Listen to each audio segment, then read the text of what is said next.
Assalamualaikum warahmatullahi wabarakatuh. Bertemu lagi kita hari ini dalam channel Ustazah Kaiyah. Perbincangan kita pada hari ini adalah pendidikan Islam tingkat 4 di bawah tajuk adab terhadap orang kurang upaya. Pelajar-pelajar boleh rujuk buku teks di muka surat 202. Apakah yang dimaksudkan dengan orang kurang upaya? Iaitu seseorang yang tidak mempunyai keupayaan fizikal untuk melibatkan diri secara efektif dalam masyarakat dari segi fizikal, mental, intelektual atau panca indera sejak lahir atau selepasnya. Jadi mereka ialah orang-orang yang serba kekurangan daripada pelbagai aspek yang memerlukan bantuan dari pihak lain untuk meneruskan kelangsungan hidup. Mari kita perhatikan dalil naqli berkaitan dengan beradab dengan orang kurang upaya.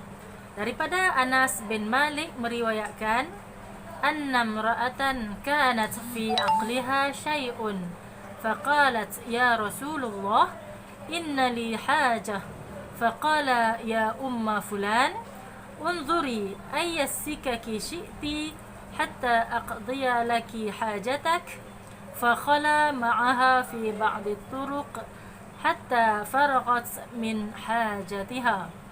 Yang bermaksud seorang wanita yang mempunyai kekurangan pada akalnya berkata kepada Rasulullah, wahai Rasulullah, saya memerlukan pertolonganmu dalam suatu urusan.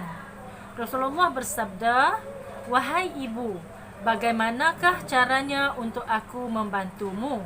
Lalu Rasulullah SAW meluangkan masanya sehingga wanita itu dapat menyelesaikan urusannya. Kita lihat bagaimanakah akhlak Rasulullah dalam menangani mereka yang kurang upaya ini. Jadi kita hendaklah menyantuni pihak kurang upaya kerana mereka ialah golongan yang memerlukan, yang serba kekurangan, yang mana memerlukan perhatian yang lebih berbanding orang-orang yang sempurna dari segi pelbagai aspek lah. Baiklah, adab terhadap orang kurang upaya dibahagikan kepada beberapa aspek. Yang pertama ialah dari sudut ibadah. Seterusnya aspek fizikal dan yang ketiga ialah aspek emosi. Mari kita lihat satu persatu untuk memahami dengan lebih mendalam setiap aspek yang digariskan oleh Islam terhadap orang kurang upaya ini. Baiklah, dari sudut aspek ibadah ialah kita menyediakan keperluan kepada mereka untuk melakukan ibadah dengan sempurna, sama ada di masjid, di tempat awam ataupun di rumah. Maka ahli keluarga sepatutnya menyediakan kemudahan kepada mereka sesuai dengan keperluan mereka. Seterusnya ialah membantu mereka dengan memberi tunjuk ajar mengenai urusan ibadah supaya mereka dapat melaksanakan kewajipan ibadah supaya sah lah, kan? Baik, contoh pada hari ini di sekolah kita mempunyai sektor pendidikan khas atau berkeperluan khas. Terdapat subjek-subjek seperti aliran perdana juga, cuma mereka menjurus kepada keperluan mereka untuk meneruskan kehidupan selepas usia persekolahan. Dalam aspek pendidikan agama, jadi mereka diajar asas-asas untuk menyelesaikan urusan fardu ain, iaitulah dalam bab solat, dalam bab puasa, dalam bab aurat, dalam bab hubungan sesama manusia. Jadi kita perlu mengambil berat, menyantuni dan penuh simpati dan empati kepada golongan yang berkeperluan khas ini. Baik, seterusnya kita lihat pula dari sudut emosi. memberi layanan dengan penuh kasih dan sayang terhadap mereka. Jadi mereka ni ialah orang yang memerlukan lebih perhatian. Jadi nak tak nak kita perlulah memberi perhatian yang lebih dan tidak menunjukkan rasa tidak senang hatilah, supaya mereka tidak rasa tersisih, tidak mengejek dan menghina mereka dengan segala kekurangan sama ada dari segi fizikal ataupun pemikiran lah.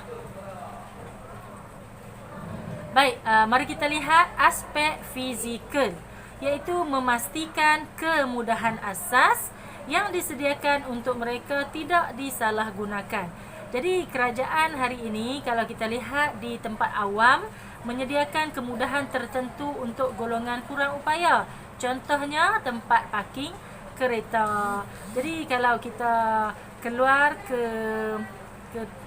ke bandar lah, jadi kita nak parking kereta, ada lambang kerusi roda tu khas untuk golongan kurang upaya. Jadi sebolehnya kita elaklah jangan parking di situ, takut-takut mereka datang. Jadi kita utamakanlah kepada mereka.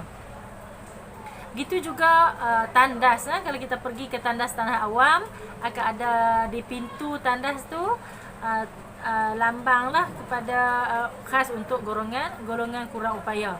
Kalau kita ke hospital, ke klinik contohnya, kemudahan yang disediakan di tandas juga Ustazah nak cerita, iaitu disediakan palang besi lah dalam tandas tu, supaya mereka boleh menggunakannya dengan selesa lah. Baik, seterusnya menyediakan ruang dan peluang kepada mereka mengikut kesesuaian mereka. Baik, seterusnya kita beralih kepada hikmah beradab terhadap orang kurang upaya. Yang pertama, melahirkan rasa syukur kerana diberi fizikal dan mental yang sempurna. Jadi orang yang Allah Ta'ala kurniakan kesempurnaan fizikal macam kita, adalah kita bersyukur, berterima kasih kepada Allah Ta'ala dengan apa nikmat yang Allah Ta'ala berikan kepada kita ni.